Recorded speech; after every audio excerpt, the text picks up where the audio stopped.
There's this idea in Jungian psychology called the circumambulation. And Jung had this idea that you had a potential future self, which would be in potential everything that you could be. And that it manifests itself moment to moment in your present life by making you interested in things. And the things that you're interested in are the things that would guide you along the path that would lead you to maximal development.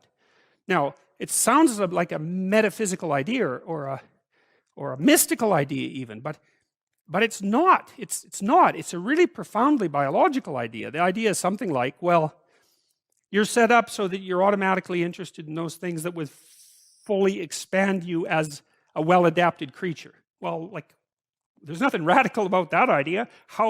What else could possibly be the case? Unless there's something fundamentally flawed about you, that is what the situation would be. It's kind of interesting to think about how that would be manifest moment to moment, but the idea is something like, well, your interest is captured by those things that lead you down the path of development. Well, that better be the case. Okay, so that's fine. And so there's some utility in pursuing those things that you're interested in. That's the call to adventure, let's say. So, and the call to adventure takes you all sorts of places. Now, the problem with the call to adventure is, like, what the hell do you know? You might be interested in things that are kind of warped and bent. And often it's the case that when new parts of people manifest themselves and grip their interests, say, they do it very badly and shoddily. And so you stumble around like an idiot when you try to do something new. That's why the fool is the precursor to the savior from the symbolic perspectives, because you have to be a fool before you can be a master. And if you're not willing to be a fool, then you can't be a master. So you're going to, it's an error-ridden process. And that's also laid out in the Old Testament stories, because the first thing that happens to all these patriarchal figures when God kicks them out of their father's house when they're like 84 is that they run into all sorts of trouble, and some of it's social and some of it's natural and some of it's a consequence of their own moral inadequacy. So they're fools. But the thing that's so interesting is that despite the fact that they're fools, they're still supposed to go on the adventure, and that they're capable of learning enough as a consequence of moving forward on the adventure so that they straighten themselves out across time. And so it's something like this. So this circumambulation that Jung talked about was this continual, we'll return to this continual circling in some sense of who you could be. You might notice, for example, that there are themes in your life. You know, when you go back across your experiences, you see you kind of have your typical experience that sort of repeats itself. And there might be variation on it, like a musical theme, but it's like you're circling yourself and getting closer to yourself as you move across time. That's the circumambulation. Now, you remember that for a sec, because we'll go back to it. Okay, so imagine that something glimmers before you. It's an interest that's dawning, and you decide, well, first of all, you're paralyzed. You think, well, how do I know if I should pursue that? It's probably a stupid idea. And the proper response to that is, you're right, it probably is a stupid idea, because almost all ideas are stupid. And so the probability that as you move forward on your adventure that you're going to get it right the first time is zero. It's just not going to happen. And so then you might think, well, maybe I'll just wait around until I get the right idea, and which people do, right? So they're like 40-year-old, 13-year-olds, which is not a good idea.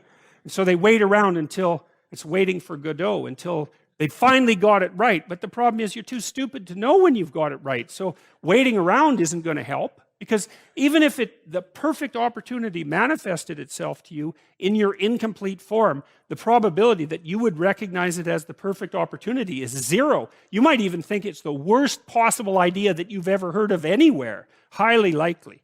Highly likely. So you have, Nietzsche called that a will to stupidity, which I really liked. So, because he thought of stupidity as being, you have to take it into account fundamentally and work with it. And so you can take these tentative steps on your pathway to destiny, and you can assume that you're going to do it badly.